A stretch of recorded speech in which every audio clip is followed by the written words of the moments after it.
वसुधा serial में आया अब तक का सबसे बड़ा ट्विस्ट। सरिका ने रचा ऐसा षड्यंत्र जिससे कांप उठेगा हर दर्शक।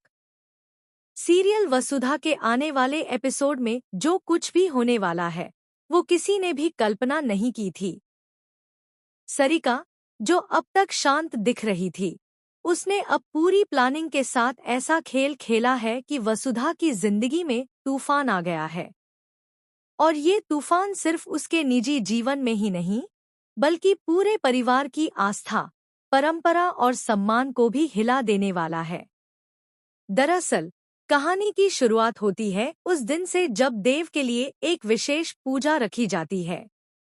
ये पूजा बहुत ही शुभ मानी जाती है और इसे पूरे रीति रिवाज और श्रद्धा के साथ पूरा करना जरूरी होता है। इस पूजा की जिम्मेदारी वसुधा को सौंपी जाती है, क्योंकि वो न सिर्फ घर की बहू है बल्कि सबकी प्रिय भी है। लेकिन यहीं पर शुरू होती है सरिका की चालबाजी। सरिका, जिसे हाल ही में घर के सभी सदस्यों के सामने शर्मिंदगी झेलनी पड़ी थी, वसुधा से बदला लेने की ठान चुकी है।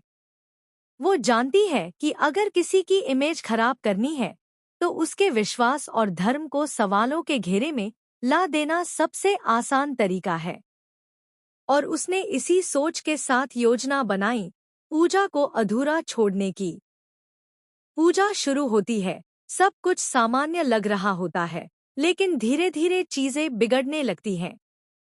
मंत्रों के उच्चारण के दौरान अचानक पूजा की थाली गिरती है, दीपक बुझ जाता है और फिर वसुधा और देव के पैर फिसलकर अचानक गिर जाते हैं। माहौल एकदम डरावना हो जाता है। लेकिन जैसे ही सबकी नजर माता रानी की मूर्ति पर जाती है, सबके होश उड़ जाते हैं।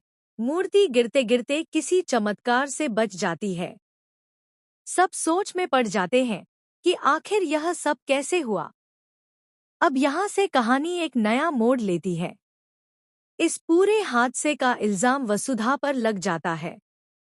चंद्रिका सिंह चौहान, जो इस घर की मुखिया हैं और परंपराओं की बहुत बड़ी समर्थक भी, वो इस घटना से बुरी तरह नाराज हो जाती हैं। उनका गुस्सा सातवें आसमान पर होता है।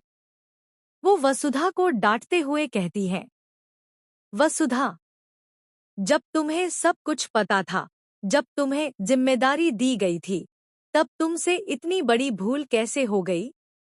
क्या तुम्हें अंदाजा नहीं कि इस पूजा में जरा सी भी लापरवाही पूरे परिवार पर भारी पड़ सकती है?